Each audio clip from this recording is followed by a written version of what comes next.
Is it possible to custom build a gaming PC for only $200 from the ground up that not only has good performance, but also doesn't look like mommy's old office PC? The answer is an unequivocal yes. But should you? Well, that's where things get complicated. So let's go over every part I picked up to build this $200 budget gaming PC, as well as do some benchmarks and testing to see how much FPS we can push out of this thing. But you're also going to need a Windows key from this video sponsor. When you install Windows on your Steam Deck, or any other PC for that matter, you're going to need it activated to unlock all the settings. Why spend a ton of money for a code when you can use the sponsor of today's video, SCD Key? You can purchase Windows keys at a large discount, and to get 25% off your order, use code JASON, that's JASON, to get 25% off your order. After purchasing, you'll get your code pretty much instantly and be able to unlock your computer's full potential. And remember that all Windows 10 Pro users can upgrade to Windows 11 for free at any time in the future using these keys. Just take your code, go to your Windows activation menu, pop it in, and boom. Windows is activated, and you should be on your way.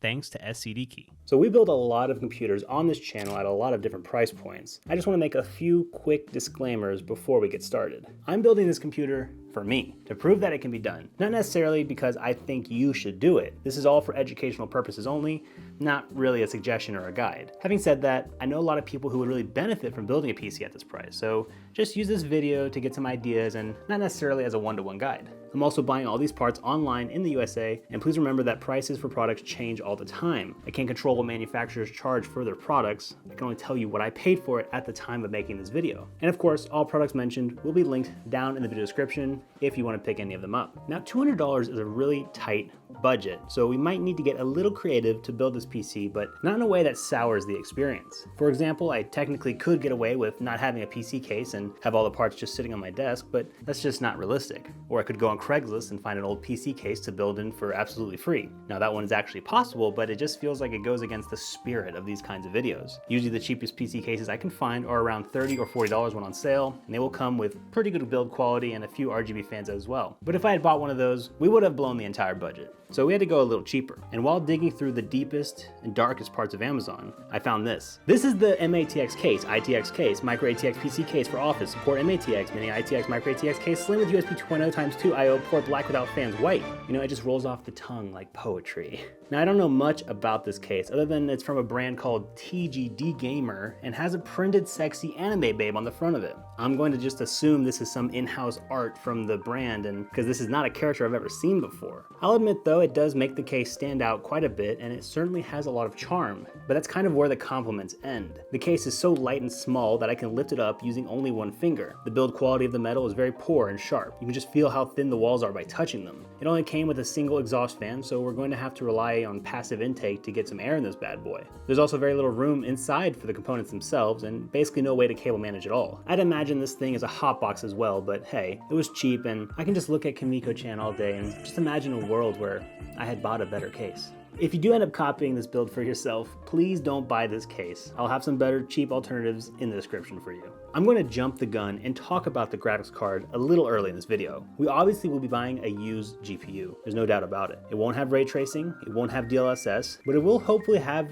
enough performance to get some good frame rates in 1080p. That's kind of the metric I'm going for here. 720p is fantastic for Steam Decks, mobile APUs, and when you're using an old device that doesn't have a dedicated graphics card, but this is a $200 gaming machine, man. We shouldn't have to settle for 720p at this price range. But the problem is that there aren't that many graphics cards that fit our budget that are capable of that. We basically have three choices. The RX 580 2048 SP, which is basically an RX 570 in terms of power and can usually be found on AliExpress for 60 to 70 bucks. Alternatively, GTX 1060s can be found in a similar price range used online, but that card caps out at 6 gigs of video memory, and I think we can do a little bit better. The final choice is the one that I landed on, and the one I'm sure you all guessed, the full-fat RX 580. And the one I bought used is from Sapphire. The RX 580 has 8 gigs of VRAM, which is actually the same amount as the RTX 4060 Ti, despite being 6 years older. The performance of the 580 is nothing to slouch at either. On the GPU hierarchy list from Tom's Hardware, they have it above the 1060 ever so slightly. And to the doomers in the comment section who will inevitably say, but the RX 580 doesn't have any more drivers update coming. Yes, that's true, but this is a $200 computer. What other choice do we have? This video isn't called save up your money until you can buy a more expensive computer. It's called the $200 gaming PC challenge. I don't think people will build a $200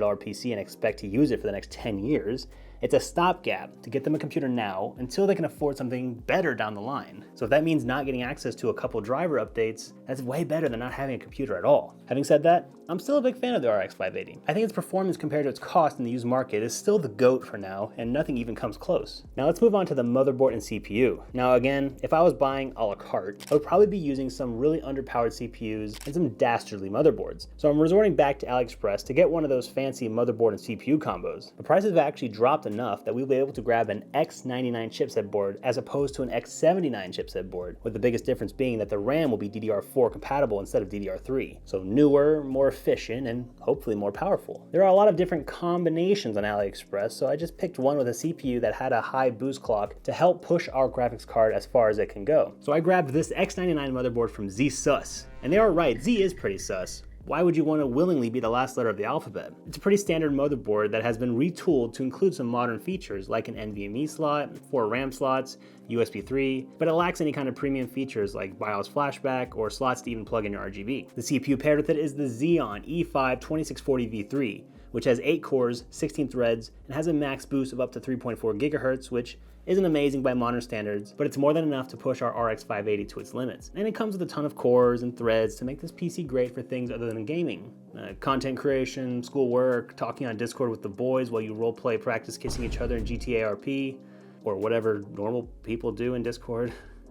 Usually these combos include RAM, but they all love to include just a single stick of RAM, and I'm looking to get some dual channel performance, so I foregoed the included RAM combo and I just bought the memory separately. This is just 2 sticks of DDR4 ECC Reg RAM, totaling out to 16 gigs total, and it has a clock speed of 2400 megatransfers per second, which is the maximum this motherboard allows. The motherboard has weird memory requirements with a lot of RAM sticks that should work, just straight up don't. So if you're new to PC building, I recommend just buying the combo that comes with RAM, so you know for sure it works and you won't have to worry about it. Either way though, you'll get some great performance, but the dual channel will certainly do better. In terms of cooling the CPU, we don't really need anything crazy, so I picked up the cheapest cooler I could find on AliExpress. This is from a company called Tishrik, and it's certainly a CPU cooler. It is not the prettiest cooler out there, and if I had a little more budget, I'd probably just buy the $17 tower style coolers on Amazon, since they cool better and they look more aesthetic. Oh, and it has some rainbow LEDs on it that are insanely bright and can never be changed or turned off. I already did some testing with this cooler, and it kept the CPU at around 85 degrees under load, which isn't thermal throttling, but for only 10 bucks more, I'm sure the cheap tower ones on Amazon would do a much better job. Our budget is quickly filling up, so we need to grab a power supply before I'm forced to buy a fire hazard. So I just picked up the 500 watt Thermaltake White from Amazon resale for a slight discount. It's not the best PSU out there, but for the price and availability, it can't really be beat. And plus, Gamers Nexus said it's good. That's the magic words to pacify all the angry know-it-all commenters. I've used these power supplies for years and I've had good results. Just be realistic with your budget and don't buy one of these if your components are very expensive. It's either this or we don't get any storage, so I choose storage. But if we look at our budget, there's basically nothing left. Even on Amazon, the cheapest SSD I could find that's not an outright scam is like $13.50, but it only gives us 128 gigs of space. That's enough room for our Windows operating system and like one AAA game. It's not a lot, but it's doable. If you build this PC, please buy as much storage as you can afford. 120 gigs in 2024 is simply not enough for the average gamer. But my budget's all spent up, so 128 gigs it is. It won't really affect the operating system or programs, but if I want to play AAA games, I'll have to always be re-downloading and uninstalling games constantly, which isn't the worst thing in the world, and I think we've all been there, but it is kind of annoying. But hey, at least we get an SSD and not a spinning hard drive, so there's that. And that's everything we need. Looking at our final price breakdown, it looks like we came in just under that $200 mark, before tax of course, but is it going to be enough to make a PC that can play games in 1080p with only a few compromises? Well, that's yet to be seen. So let's assemble this PC and run through some quick benchmarks to get an idea of what it's really capable of.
I'm going to call this little challenge a success. We proved that yes, you can still custom build a $200 gaming PC with only a few caveats. Alternatively, you can always go to the pre-built Office PC route and throw in a graphics card, but there's just something magical about custom building your PC from scratch, isn't there? Having said all that, do I really recommend custom building a $200 gaming PC? Well, not really. We made some major sacrifices to get to that price point, including a really bad case, a tiny amount of storage, and a power supply that will make even the most die-hard gamer's Nexus viewer go, wait, what? And while the performance and the benchmarks were pretty good for the price, it was a struggle to hit 60 FPS in some AAA games at 1080p. So I'd say feel free to take some ideas from this PC and put them towards your next custom build, but be more flexible on the price and make sacrifices where they make sense for you. Please like the video if it brought value to you, and get subscribed for more technology content. My name's Jason. Thanks for watching.